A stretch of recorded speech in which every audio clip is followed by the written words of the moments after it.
अस्सलाम वालेकुम एवरीवन, कैसे हैं आप सब? I hope you all right. So welcome back to my channel grow up Manovigyan. And I know कि काफ़ी ज़्यादा लेट हो चुका, ऑलमोस्ट 2 वीक्स हो चुके हैं वीडियो को अपलोड किए हुए।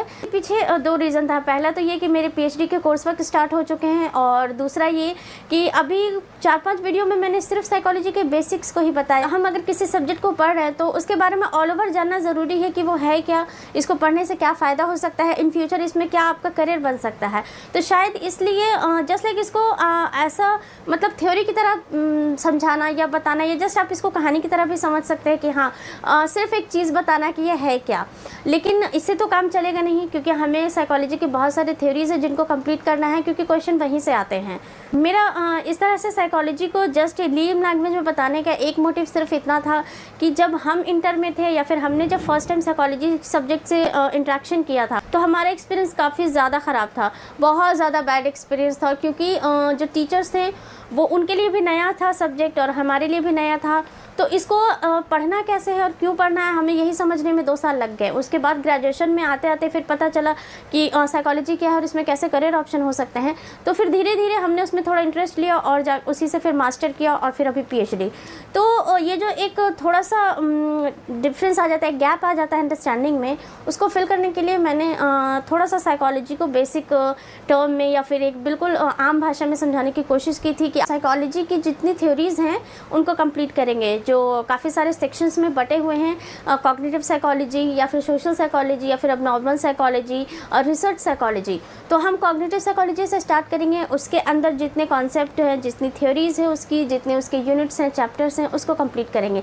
तो कॉग्निटिव साइकोलॉजी में आप सबको पता है कि हमारे जितने मेंटल प्रोसेसेस हैं, हम परसेप्शन, लर्निंग, मेमोरी और अटेंशन, इमोशन, ऐसे जितने भी मेंटल प्रोसेसेस हैं वो कॉग्निटिव साइकोलॉजी में देखे जाते हैं, जो बिल्कुल हायर लेवल की जो चीज़ें होती हैं कि जिसमें सिर्फ आपको अपनी इंटेलिजेंस और अपनी बिल्कुल अपने अटेंशन से काम लेना पड़ता है।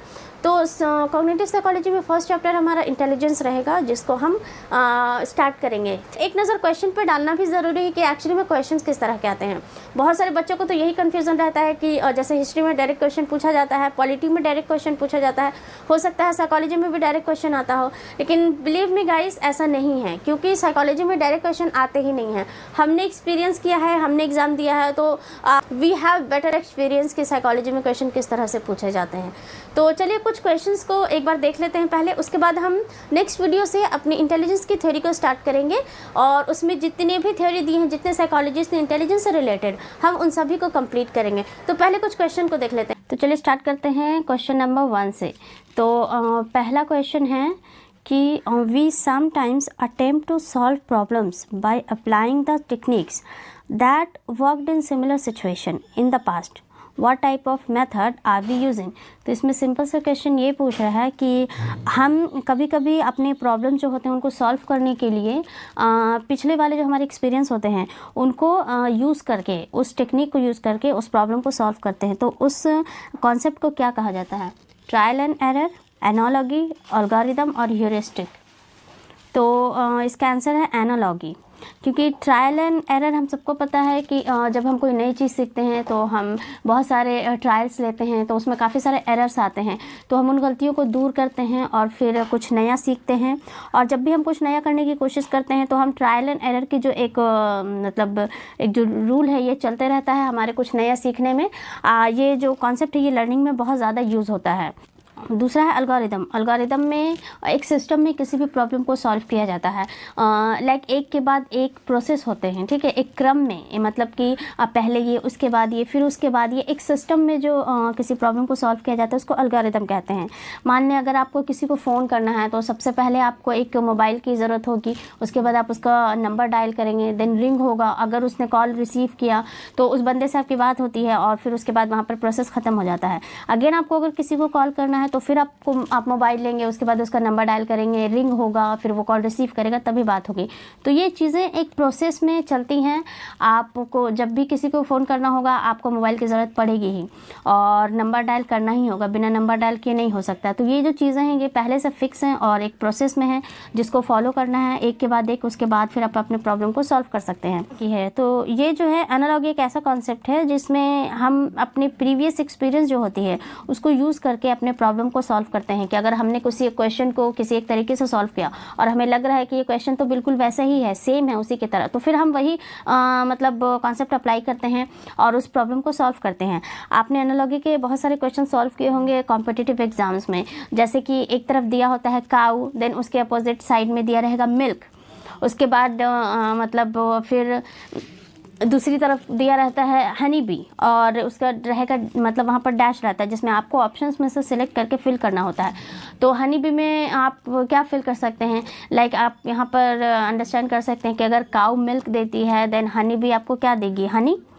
तो आप उस ऑप्शन में से फिर शहद को ढूंढेंगे, हनी को ढूंढेंगे, हनी का ऑप्शन, उसके बाद इसको फिल करेंगे। तो एनालॉजी में ऐसे क्वेश्चंस पूछे जाते हैं जो बिल्कुल सिमिलर होते हैं। जैसे अगर गर्ल है और वहाँ पर उसके सामने लिखा हुआ सैंडल, तो लड़कियाँ सैंडल पहनती हैं। देन अगर बॉयज़ लिखा हुआ है तो और वहाँ पर ऑप्शन में आपको शूज़ मिलते हैं, तो फिर आप उसको शूज़ को और शूज़ के ऑप्शन को सिलेक्ट करेंगे। तो आपको मालूम है कि अगर लड़कियाँ हैं और वो सैंडल पहनती हैं तो लड़के हैं वो जूते पहनेंगे। तो आपको अच्छी तरह से क्वेश्चन की जो सिमिलैरिटी है वो अंडरस्टैंड हो जाएगी। इसी को कहते हैं एनालॉगी। तो ये क्वेश्चन था। चलिए नेक्स्ट क्वेश्चन को देखते हैं। इससे एक नेक्स्ट क्वेश्चन है, the fact that a nearer object may obscure a more distant object from the view is due to। यानी कि क्वेश्चन इसमें ये पूछ रहा है कि जो नज़दीक की वस्तु होती है वो दूर की वस्तु को देखने में बाधा उत्पन्न करती है, तो इसको क्या कहा जाता है, figure and ground, proximity, interposition या फिर क्लोजर।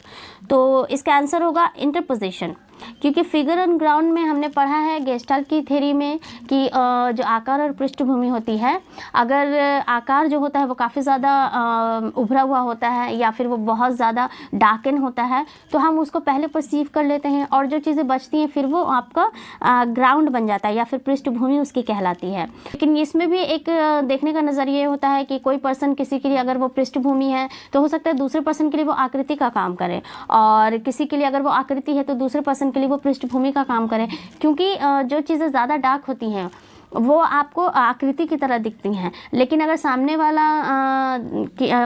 का क्या नज़रिया है, वो कैसे देख रहा है, तो वो हो सकता है वो उस पृष्ठभूमि को पहले ऑब्जर्व करे, परसीव करे, उसके बाद उसको वो आकृति। प्रॉक्सिमिटी में मेनली हम ग्रुप्स में बांटने का काम करते हैं। लाइक अगर आप रास्ते पर चल रहे हैं और ठीक है बहुत सारे पीपल हैं और वो चल रहे हैं रास्ते पर, तब तो कोई इफेक्ट नहीं पड़ता उतना। लेकिन जहाँ आप देखते हैं कि कुछ लोग की गैदरिंग होती है तो फिर आप उसको भीड़ का नाम दे देते हैं, तो एक ग्रुप बन जाता है जिसको क्राउड कहा जाता है।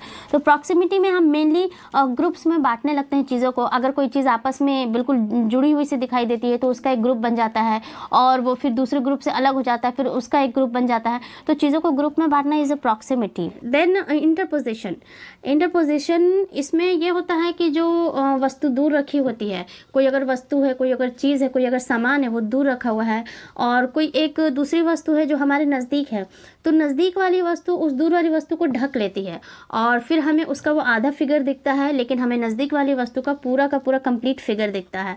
तो इसका आंसर था इंटरपोजिशन। सो एक नेक्स्ट क्वेश्चन है, मैच द फॉलोइंग। यहाँ पर लिस्ट 1 को लिस्ट 2 के साथ मैच करना है। लिस्ट 1 में प्रेजेंटेशन ऑफ रेनफोर्समेंट है और लिस्ट 2 में टाइप्स ऑफ रेनफोर्समेंट है, मतलब कि कौन से सिचुएशन में कौन सा रेनफोर्समेंट आप देंगे, ये इसमें मैच करने के लिए कहा जा रहा है। तो पहला है unpleasant stimulus is presented to decrease behaviour. तो पहला है unpleasant stimulus is presented to decrease behaviour. अगर कोई गलत व्यवहार कोई बच्चा कर रहा है और आपको उसको मना करना है कि दोबारा वो इस बिहेवियर को ना दोहराए, तो आप उसके लिए कौन सा पनिशमेंट उसको देंगे। तो यहाँ पर डायरेक्ट आ जाएगा पॉजिटिव पनिशमेंट। आप सीधी या तो आप उसको मारेंगे या डांटेंगे, आप उसको किसी तरह से पनिश करेंगे ताकि वो उस बिहेवियर को, गलत बिहेवियर को करना छोड़ दें। जैसे छोटे बच्चे हैं या आपस में वो लड़ाई करते हैं, एक दूसरे को मारते पीटते हैं, तो फिर घर पे उनके जो पेरेंट्स होते हैं वो उनको डांट लगाते हैं या उनकी पिटाई करते हैं ताकि वो बिहेवियर वो दोबारा ना करें और अपने पीयर ग्रुप में इस तरह से वो मतलब लड़ाई झगड़ा ना करें। तो डायरेक्ट आप पॉजिटिव पनिशमेंट कह सकते हैं कि उनको मतलब थ्रू आउट उनको एक पनिश किया जाता है कि आप इस चीज़ को दोबारा ना करें। उसके बाद unpleasant stimulus is remove to increase behaviour. यहाँ पर है व्यवहार की, यहाँ पर व्यवहार की वृद्धि। अगर कोई अच्छा बिहेवियर कोई बच्चा कर रहा है तो उसमें और वो इंक्रीज करने के लिए और उसको बढ़ाने के लिए जो एक अनप्लीजेंट स्टिमुलस होता है उसको हटा लेना, उसको रिमूव कर देना, मतलब अनप्लेजेंट स्टिमुलस जो होता है उसको हटा लेना।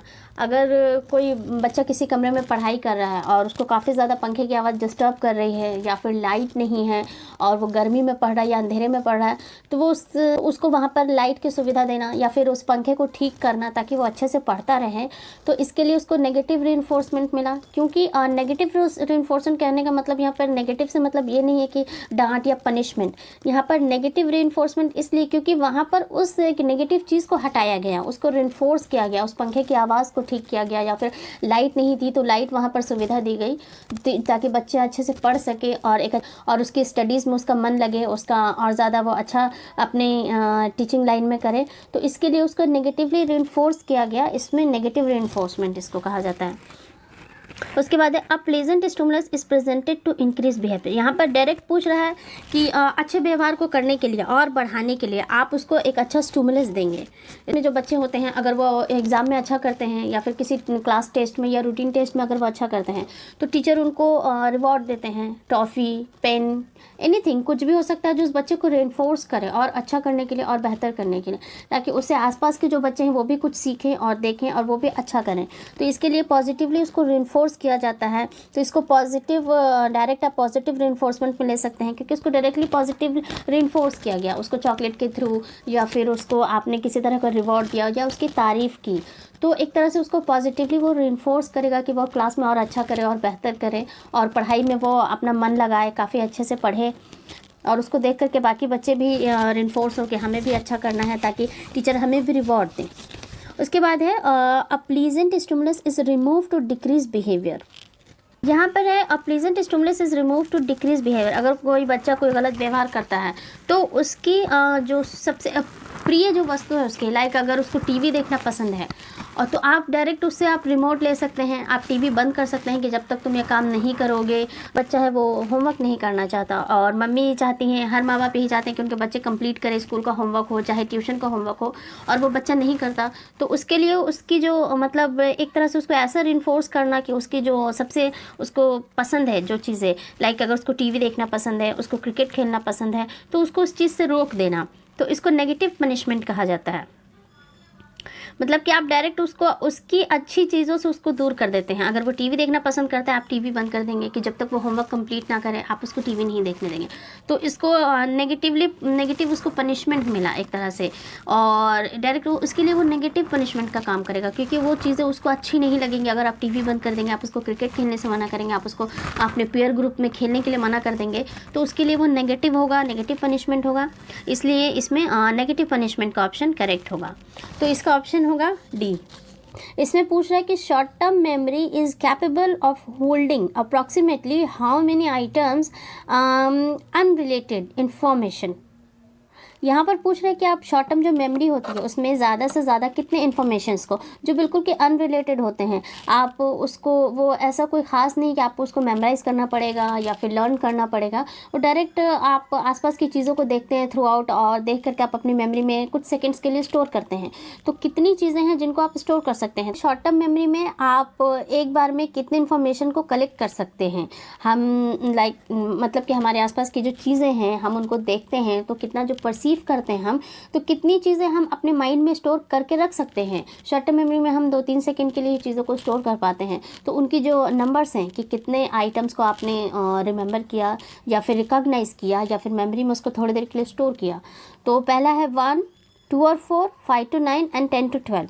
तो यहाँ पर आंसर होगा 5 to 9। इसमें जो ये प्लस माइनस का कॉन्सेप्ट दिया था मिलर ने, आप इससे समझ सकते हैं, उन्होंने कहा था कि हम ज़्यादा से कम 5 और ज़्यादा से ज़्यादा 9 इतने इन्फॉर्मेशन होते हैं जितने हम शॉर्ट टर्म मेमोरी में एक टाइम में स्टोर कर सकते हैं 2-3 सेकंड के लिए।